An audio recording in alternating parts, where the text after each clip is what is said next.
A BOX has arrived.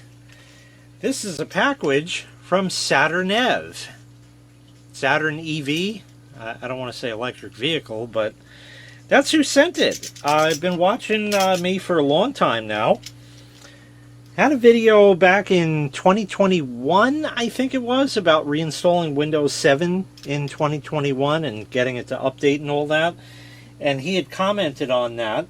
And just recently, sort of recently, I had a two-part series of videos. My computers thought it was October. And the old computer I had outside, the hard drive in it died. It's IDE because it's old. And SaturnEv said, I got some stuff. You want me to send it? I said, sure. So let's take a look. I have no idea exactly what's in here. We're going to find out right now.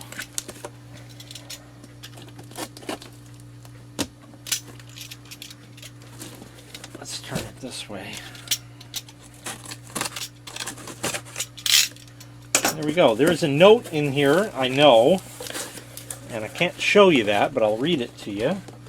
This paper is a lot of paper.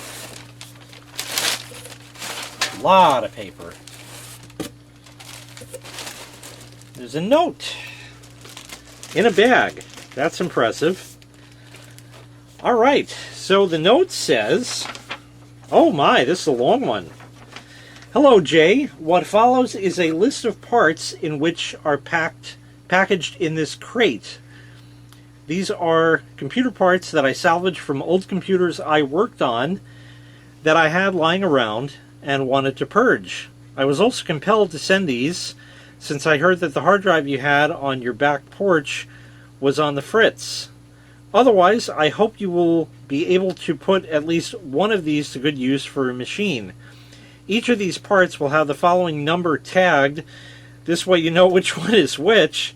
Please let me know via email once you've received this. Well, I've already let him know that. Number 1, IDE drive pulled from a Dell Inspiron 600M. This one has a special connector which I believe is only specific to Dell laptops. That might be important. We'll take a look. 2, 60 gig IDE drive pulled from an older Apple iBook. Ew. I could take care of that. Number 3, 320 gig SATA drive pulled from a Dell Inspiron 1545. 460 gig SATA drive pulled from perhaps an Apple MacBook. Ugh. Well, at least you got rid of them. 5, an Asus CD-DVD drive that connects via USB. Can you guess where this was bought? I sure can, but I can't tell you where. Number 6, bonus. If this strikes your fancy, a Canon PowerShot camera that takes good photos but takes potatoey videos, requires an SD card and AA batteries. There are also rechargeable AA batteries out there that I've used in portable cameras that I find to be quite useful. You could also make a review video of it, and I may just do that. Matter of fact, I actually have an old Canon camera that might be similar to this, that I've been meaning for years to make a video about. And again, it was the same kind of thing where it took pretty good stills but kind of potatoey videos. For the time, the videos actually were quite good. And going on, it says, miscellaneous parts, I am unsure if they will be useful. Number 7, an 802.11n wireless card pulled from that same Dell Inspiron 600M. Maybe. We'll take a look. Number 8, 2 512 gigabyte DDR-RAM sticks. I think megabyte is what you meant. Also from the Dell Inspiron 600M. Sincerely, SaturnEv. Let's take a look. I'll ignore the numbers for now. Oh, we got bubble wrap, people. We got a lot of bubble wrap. And tape. and this thing doesn't cut anything. So this video is going to be way longer than I had intended. This is definitely a hard drive.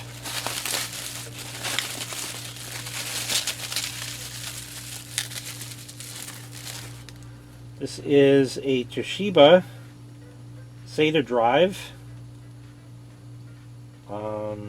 The label that he put on is in the way. Let's take a look. Oh. Yeah, I don't know. All right, but it's a SATA hard drive, so it's either a 160 or a 320. Things. Here's that RAM. This is quite well packaged, I must say.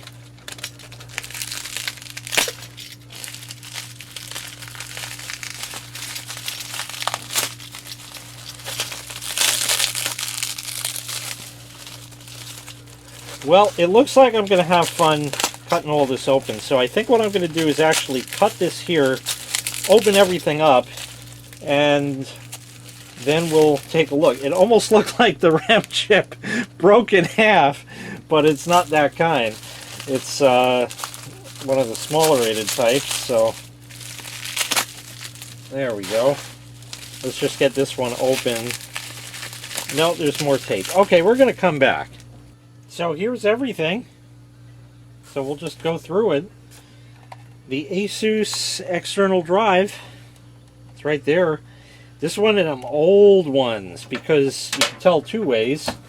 Number one, it has a mini B USB connector, and the other side has two USB-A connectors.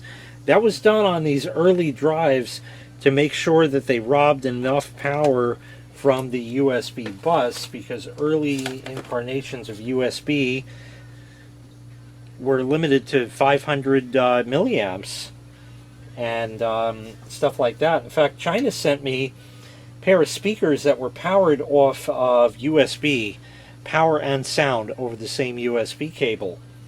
And I have an old Dell Windows XP laptop upstairs, and while it is USB 2, it still only allows 500 milliamps per port, and when you would crank those speakers up, if the speakers would shut off and disconnect, and Windows would bring a message up that said power surge on USB port or something like that.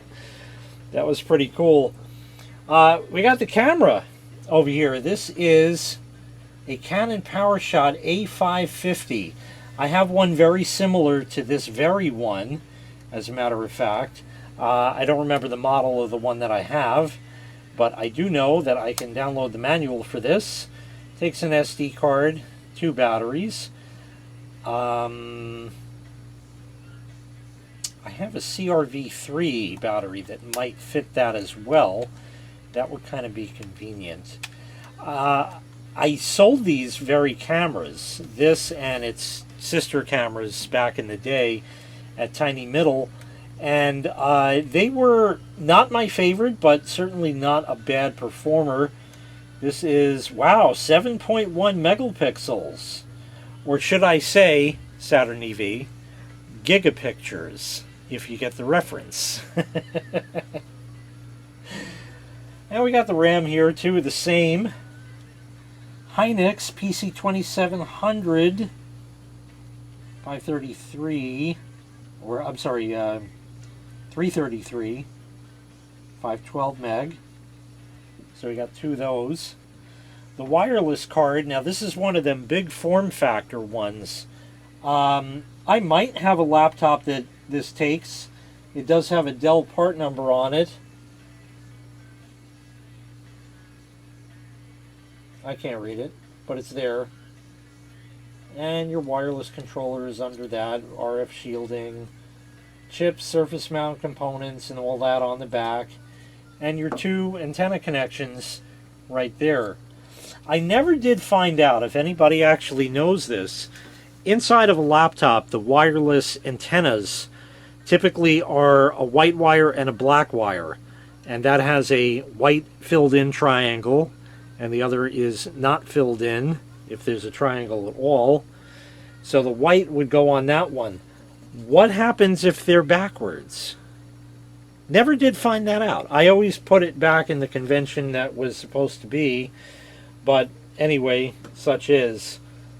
So if anybody knows that, let me know. This is a Toshiba drive, 320 gig. I took all of the number labels off. We'll skip this one for now, and skip that one for now, and go for this. This is a Seagate, 160 gig. So these are good. I think I got a 160 in that old Dell Inspiron 4000 or something. So we got those. We'll skip this one once again. Here is an IDE drive, complete with little mounting screws that could be convenient. And this one says, oh, we should go back and look at the others. This says date 2005, 2005-06, so I guess June 2005. Definitely says Crapple on it, 60 gigabytes. So should be able to reformat it, and then we're good. Going back to these, the Toshiba, just to see when these were made.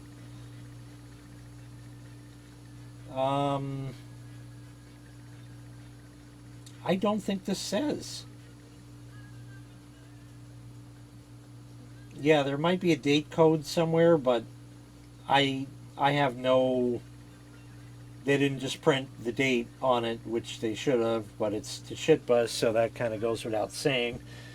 The Seagate over here should have the date. Even the firmware version.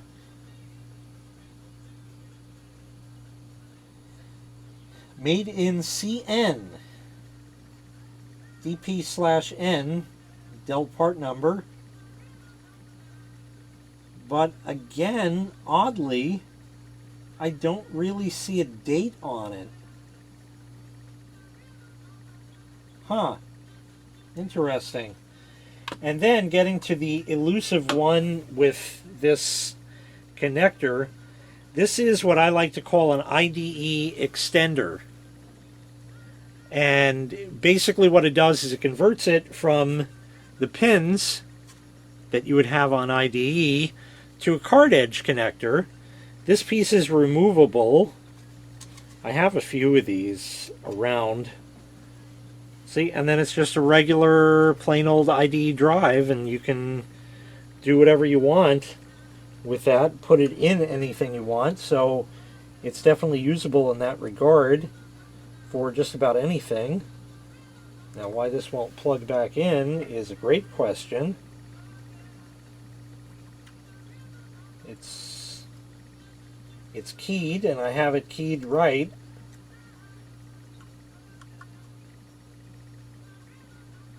There he goes. There we are. And this again was a Fushitsu 2005-09. So September 2005 on this one. Cool. Definitely cool. Well, none of these drives will actually fit that old Dell outside, but that's okay because I don't have too many laptop drives, so those are good to have, and especially the IDE ones, because those are getting very hard to find and therefore expensive if you still wanted to do spinning rust as such. But this probably will come in handy. Does it say a date? Manufactured June... What? June 2020? Yeah, it even says in Chinese, 2020-06. June 2020, and they were still using a mini B connector with the double USB? Wow. That late? I'm impressed. I am impressed. That's not that long ago at the time of this recording. But yeah, definitely pretty cool. Nice to have some more junk, so we'll put that in the hoard. And, you know, we'll get to it when we need it. And that. So that's definitely pretty awesome. Huge thanks to SaturnEv for sending all of this stuff to Uncle Jay. I definitely appreciate it. No worries about that 3.5-inch IDE drive that would fit the Dell out there. I got those. They're around. Definitely around. I got drives. I could pull drives out of old externals I don't use anymore too. That would work.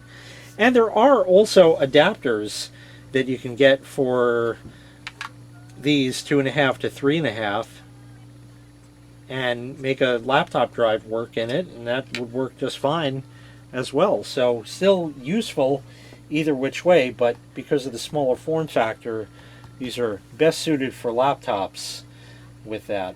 So, you know, once again, huge thanks to SaturnEv for sending all of this my way. I really appreciate that. Definitely some useful stuff indeed. And allegedly all working, so no need to test anything in this video. So that's definitely pretty cool. Why don't you go over to SaturnEv's channel and go subscribe? He's only got 3 videos up there. He posts extraordinarily infrequently. Costs you nothing. You could help the guy out. Give him a few more subscribers. And hey, when he posts a video, you might watch and say, hey, pretty cool guy. I think he is. Thanks again, SaturnEv. We'll leave your name alone, but your real name alone. But yeah, definitely pretty cool. And maybe one day in the future we'll take a look at this camera along with maybe that other one that I have. So that's going to do it for this. Big thanks once again to SaturnEv. Go subscribe to his channel. Link in the description. And that'll wrap this up. Thanks so much for watching. I really appreciate it. Make sure you click like. Make sure you click subscribe. And take care. We'll see you next time. Bye-bye.